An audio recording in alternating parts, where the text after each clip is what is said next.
It gives me great pleasure to introduce to you Eileen Meyer. Eileen is a musical poet, author, Kundalini experiencer, and lifetime contactee.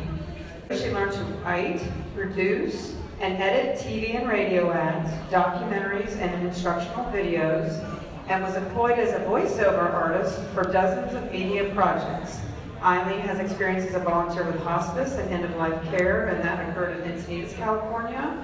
She's written and produced several music CDs and is a published author. She's been invited as a keynote speaker this October in Las Vegas at the International Symposium of Quantum Consciousness and Healing. That's this October. And will be speaking about her life story and understanding of the unique spiritual gift we all carry within. During Eileen's life, she began experiencing a transformative phenomenon known as Kundalini, or what the ancient Maya called Koyopa. Eileen also found spiritual resonance with the teachings of the Maya, and in 2002, she spent time in Guatemala learning the Mayan science.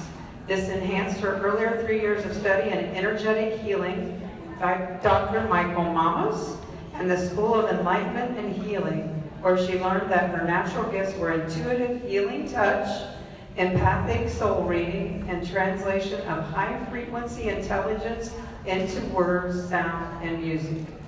She has written about this journey in her book, Koyopa Contact Within, The Plumed Serpent Rises. And I here I introduce you. Eileen, take it away. Thank you, Bonnie. Thank you. Thank you, Bonnie, and thank you to the Veteran Community Partnership for inviting me to share today. And a warm welcome to the veterans. Thank you for your service, and welcome to their families and to all.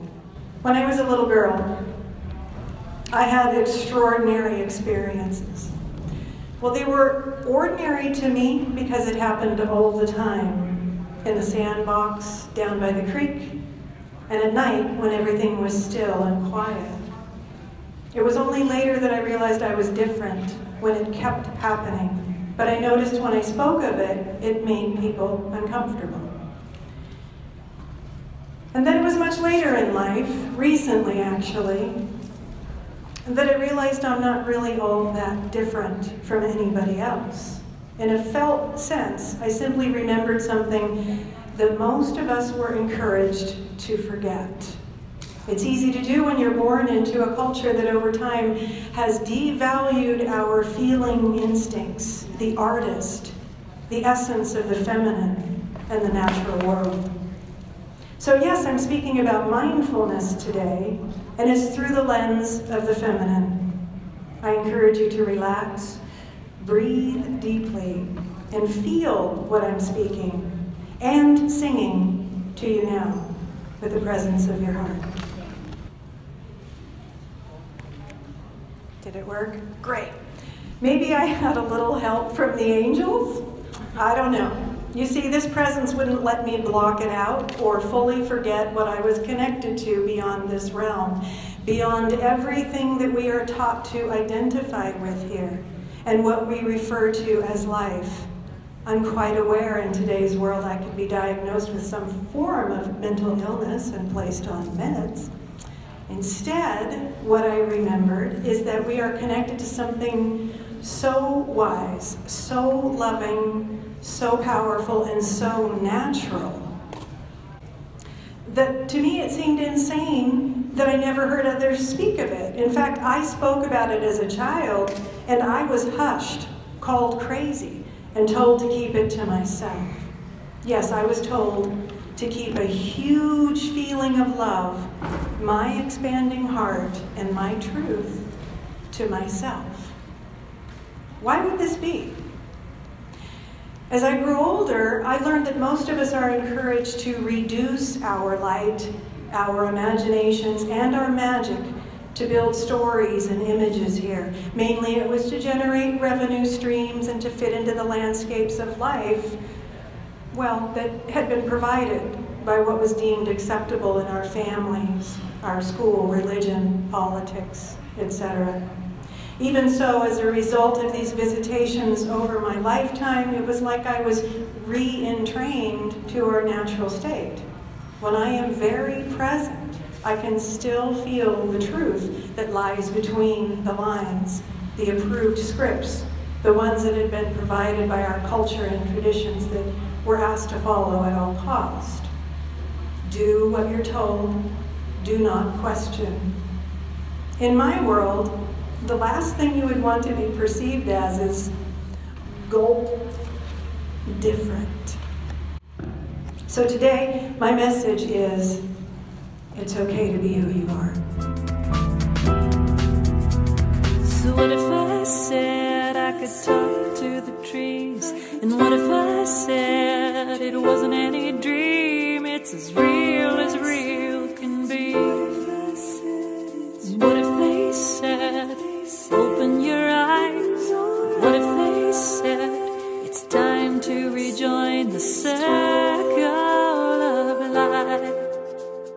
This is where you wake up.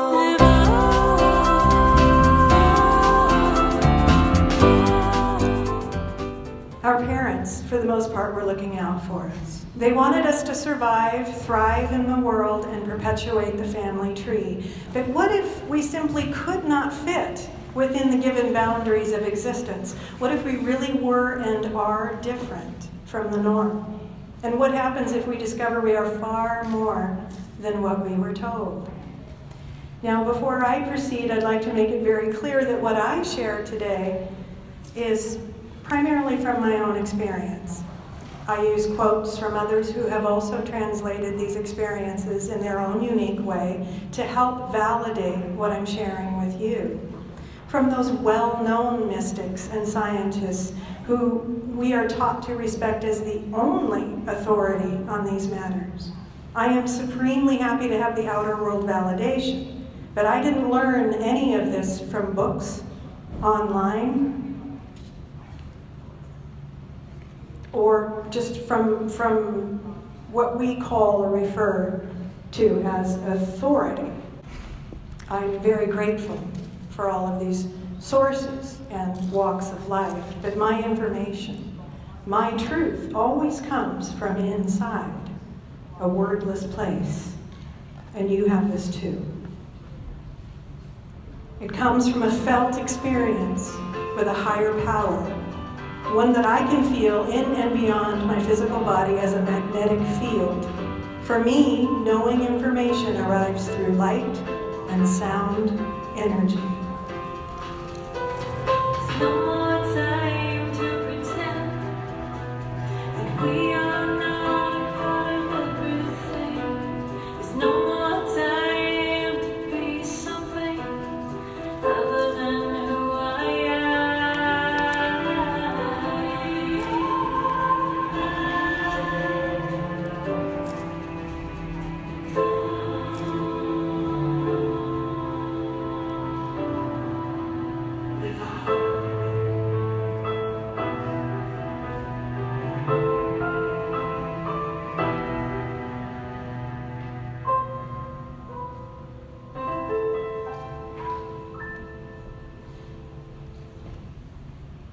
So what does within mean?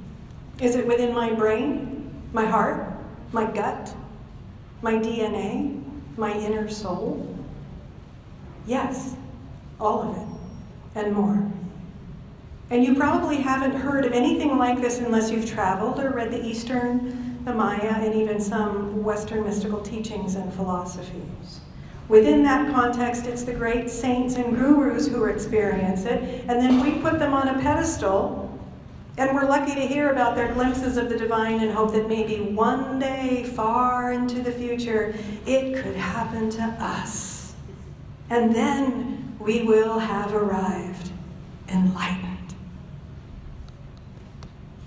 And others will sit at our feet while we speak vaguely about what it's like to be connected to the infinite, and to know all, and to wear robes and beads and burn candles and incense and so on. I don't mean to poke fun. I have great respect for those who are authentic and share their wisdom and discovery with others about the expansive, untapped nature of our consciousness. But one of the most important things I ever learned from direct experience with universal love is that what they call enlightenment is only the beginning. It's kindergarten for all that is possible. And it is within your body. And if you can feel, and you have a body, you can absolutely rediscover your greater consciousness too. In the Western left brain, more patriarchal framing of life, we lose touch with what an enlightened heart feels like, what wholeness feels like, what natural feels like. Remembering the feminine resonance of our soul shouldn't make us feel superior and therefore separate us from humanity. It actually reconnects our newly awakened heart with all other amazing and creative hearts on the planet and with the natural world that sustains us. It inspires us to build community based on authenticity rather than attempt to build a way of life in a world that is not representative of who we actually are. I want you to know my story because it's our story. You okay?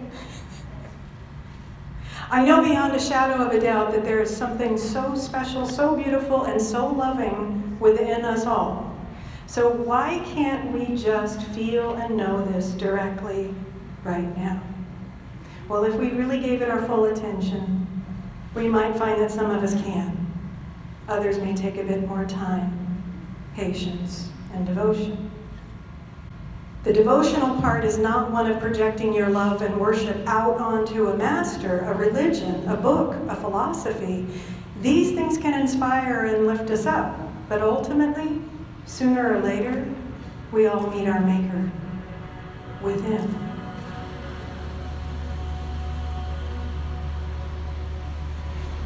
I am not the same. I am forever changed. My beloved is called my name, and I pray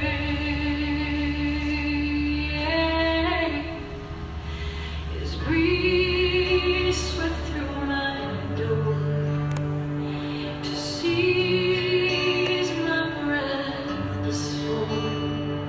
My beloved has come to stay, and I pray this moment never fades away. He said I'm here, and it needs to be told. He said I'm here, and you need to know how beautiful you are, and that you never have been alone. No, you've never been alone. In the past, meeting our Maker meant physical death. What I discovered through my own experience is that we can die while we're still alive. I'm not the only one speaking about this. However, it does take courage to shout out our differentness, share our personal stories of transformation, and practice honesty and authenticity in all we do. You'll hear similar stories from those who have physically died and returned. They call these experiences NDEs, near-death experiences. Contactees, or experiencers with non-human intelligence, will develop their own translations of openings to more. Religious devotees also report the shifts in consciousness that seem to restore their eyes that see and ears that hear. The point is, it's an interior event, an initiation that resets our consciousness by facing our deepest fears and living through it. reverting us back to our natural, balanced, feeling, thinking design. A consciousness that includes the intellect, along with compassion, creativity, new depths of understanding. These experiencers should not be shamed as our initiates of the evolution of human consciousness. We need to value them. It would be wise of us to listen to all that they report from their brave journeys beyond all that we have known from the past. From birth, most of our energy has been consumed with adapting to an unnatural state. Still, we watched many who found it easy to fit into the given equation here and thrive. However, being an artist, I met many along the way who could not. Well, not easily anyway. How do you know if you're not fitting into the given equation or being who you really are? Here's my list of my own not fitting in symptoms from my own life. Depression, anxiety, panic attacks, feeling invisible, suicidal thoughts, even physical dis-ease can be the last stop sounding of the alarm that our soul is not in balance with what we've established as the real world here. If you or someone you know is experiencing these symptoms or alarming behavior, which statistics prove is a great many, and now reflected in a growing number of people who have contacted me after publishing my book, it's becoming quite clear that this is a crisis of the soul. It doesn't mean we should stop our therapies or medications. It means that unless we are also addressing these issues on the level of soul, we may forever be looping in treatment at the surface or masking the ongoing symptoms of living a disconnected or unbalanced life. You have the power to change yourself and your reality simply by being open to the fact that there is more of you that has been kept hidden. And it's probably because it never felt welcome here. Lately you have noticed, perhaps, that the outer world gets more bizarre by the day, and it's getting harder to stay small and silent now. Whether you are a child or an elder, we just don't have the energy to pretend anymore, to follow the past protocols without question. The ancient cultures predicted this centuries ago, the resurgence of the feminine or soul at this timing. In my life, I found that a breakdown was needed before a breakthrough could occur. In 1998, after quitting my life as I had known it, previously defined as a musical entertainer and administrative day jobber, all I did was rage and cry.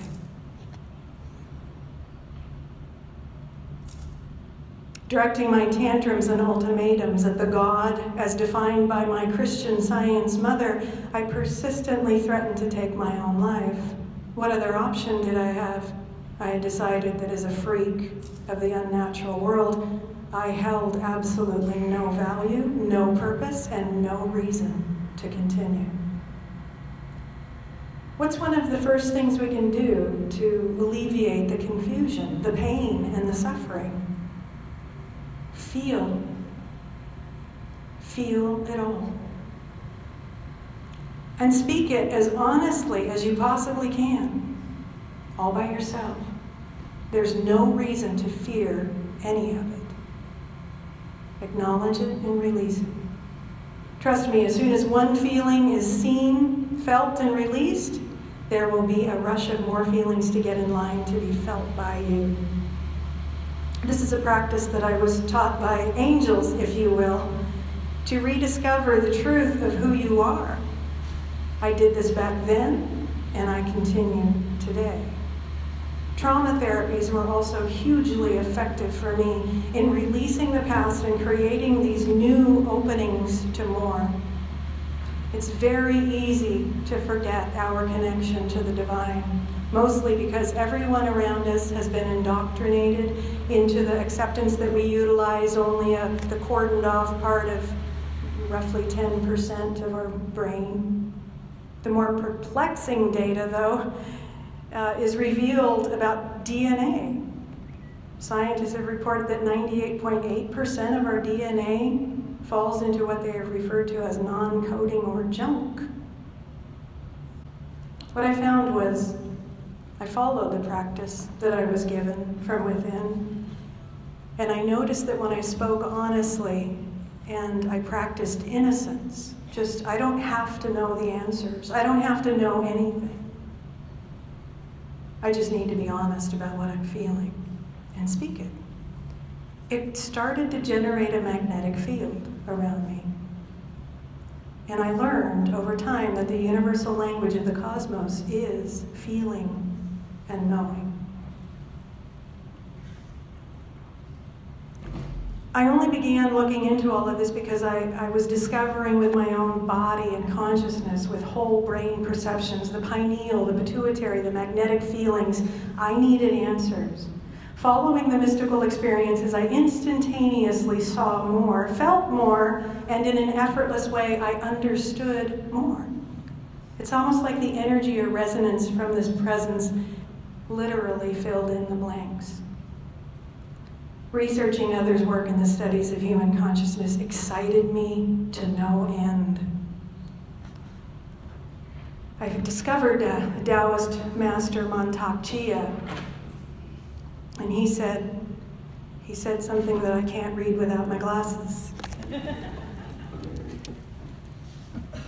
He said, in order to even activate the pineal gland, the pituitary body must vibrate in unison with the pineal gland. This can happen with meditation and relaxation when the personality which operates through the pituitary gland is in harmony with the soul which operates through the pineal gland. And a magnetic field is created. Now I was over the moon about this. This is how I was piecing together what was happening to me. So why are we told that this is just new age, woo-woo, spacey stuff?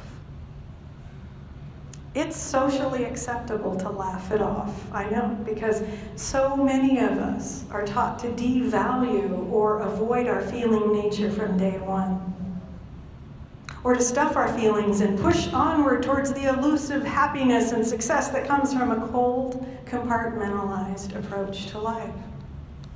Frankly, I don't care what people think anymore.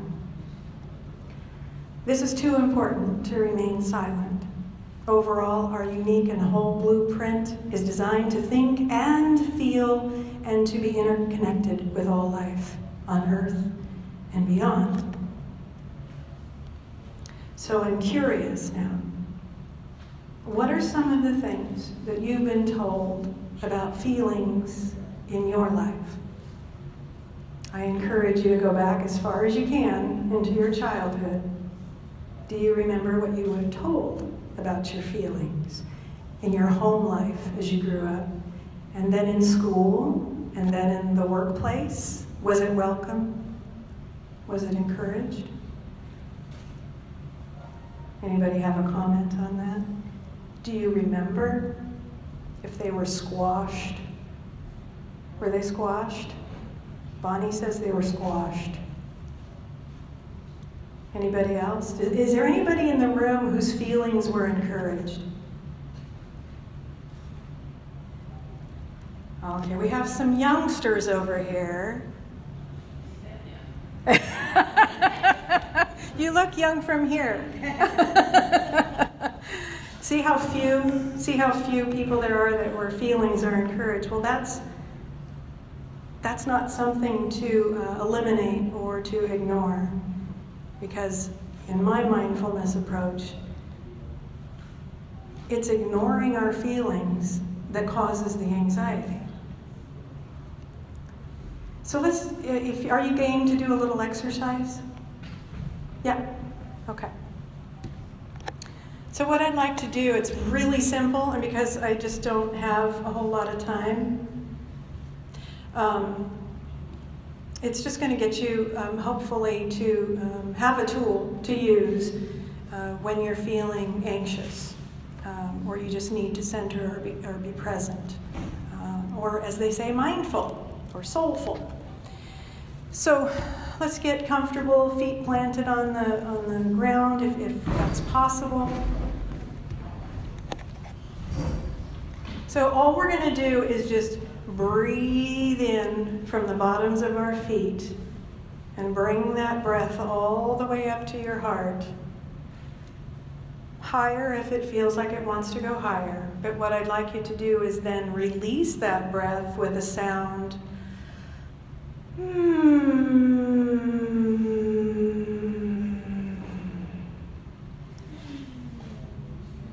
Good. Let's just keep a pattern of that going.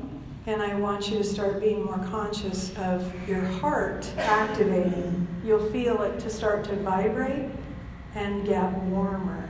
Okay? Let's do it again. Breathe in deeply all the way up.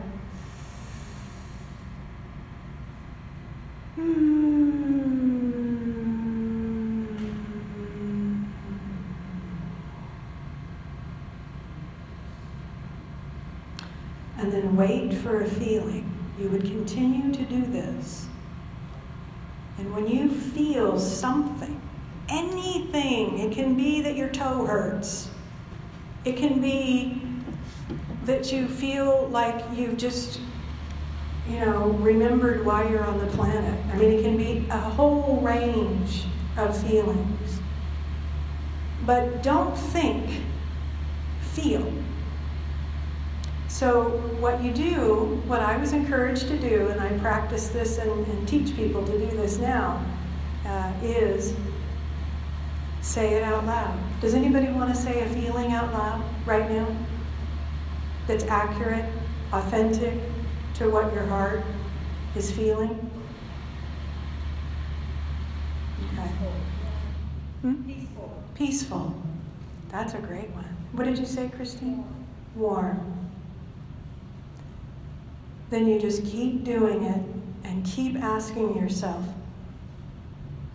or answering the question, what are you feeling? What are you feeling now? What are you feeling now?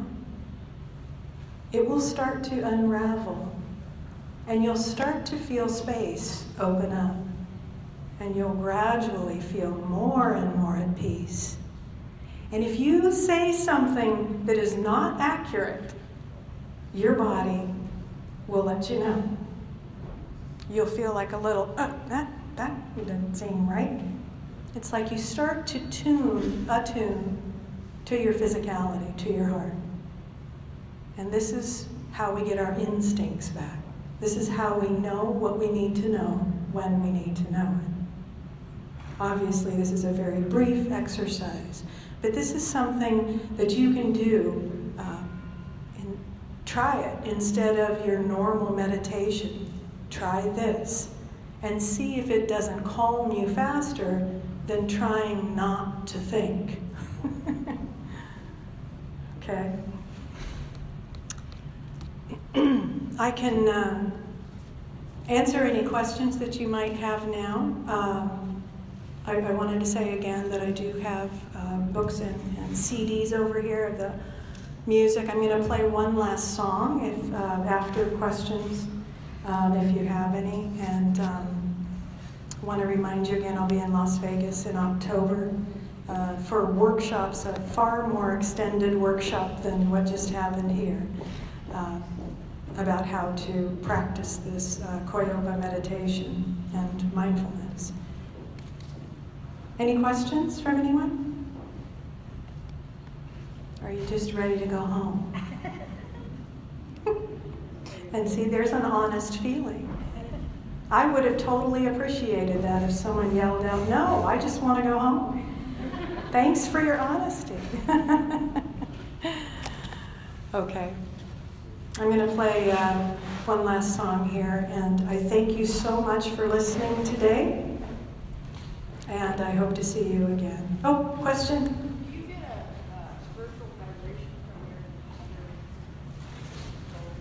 Yes. She asked if I get a spiritual vibration from my soul. It's all described in the book how it happened over my lifetime.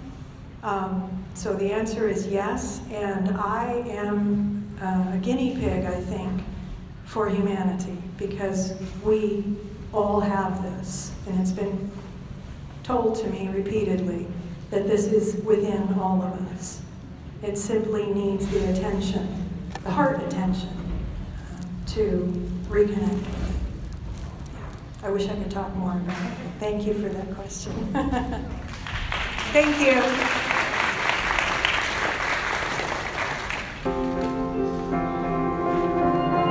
This is called It's in You.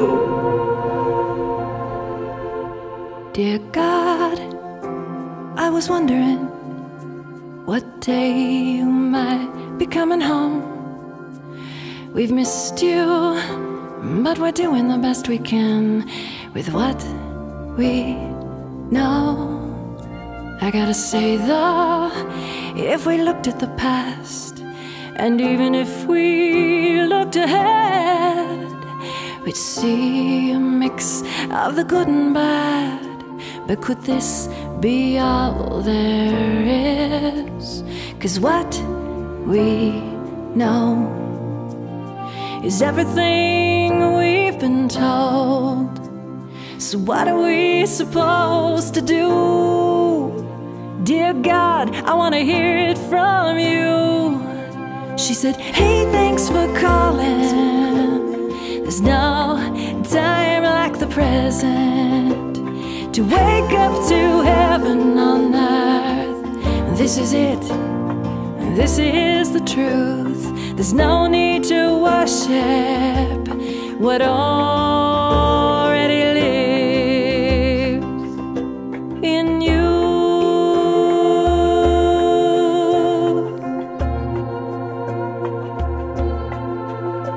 Dear God, I mean no disrespect, but this sounds just like the opposite of everything they said was true. But it feels like a gift, like a breakthrough from what we know. It's everything we've been told. So what are we supposed to do? Dear God, I want to hear it from you. She said, hey, thanks for calling. There's no time like the present to wake up to heaven on earth. This is it, this is the truth. There's no need to worship what already lives in you. It's in you. How could we end up this far? How could we lose the heart? How will we find our way home? It's in the saint, it's in the sinner. It's in you.